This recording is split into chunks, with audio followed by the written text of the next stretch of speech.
বিসমিল্লাহির রহমানির রহিম। আমি আপনাদের মাঝে আরেকটা নতুন ভিডিও নিয়ে আসছি। আপনারা ভালোভাবে দেখবেন এবং শিখবেন এই আশা করি আমি আমার এই ভিডিওটা শুরু করতেছি। আসসালামু আলাইকুম। আপনারা দেখেন, এটা 3 পিসের কাপড় দিয়ে আমি প্যান্ট কাটিং প্লাজো কাটতেছি। আপনাদের আমি আরেকটা প্যান্ট কাটিং মডেল দেখাইছি আরেকটা ভিডিওতে।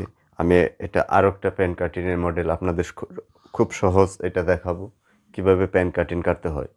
প্রথমে আপনারা উপরে রাবারের জন্য নেবেন 1.5 ইঞ্চি বা 2.5 ইঞ্চি নেবেন।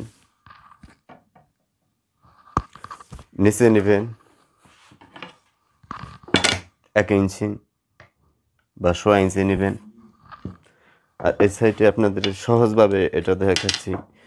এই যে প্যার দেখতেছেন, 4টা প্যার এভাবে থাকবে।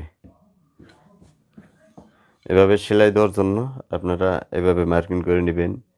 1.5 ইঞ্চি ভিতর দিয়ে নেবেন, সুন্দর করে মার্কিং করে নেবেন। এই মার্কিং অনুসারে আপনি কেটে নেবেন। এটা আপনাদের একটা প্যান্ট কাটিং পায়জামার 2 রকমের মডেল দেখানো হবে এটা দিয়ে। এখানে যেহেতু সাইডে 3টা বোতাম হবে,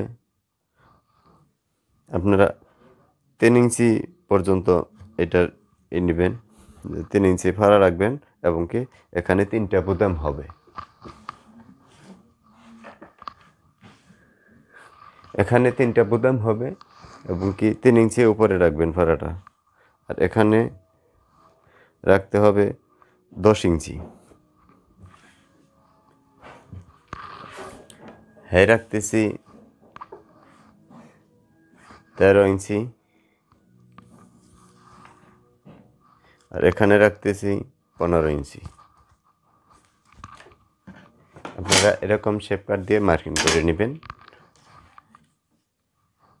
একটু স্বাস্থ্য বেশি, একটু ডোলা রাখতে হবে, ওই রকম না 38 বডি কামিজের মাপ তৈরি করতে হয়। এরকম এখান থেকে 1.5 ইঞ্চি দূরত্ব নেবেন। হয়ে গেল।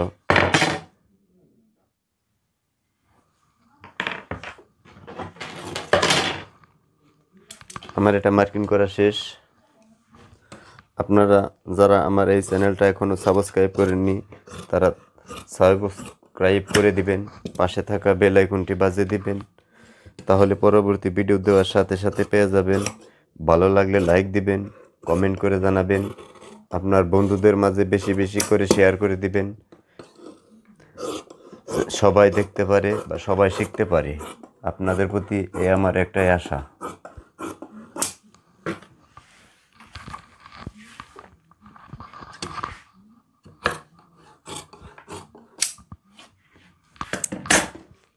দেখেন হয়ে গেছে আমার এটা কাটা।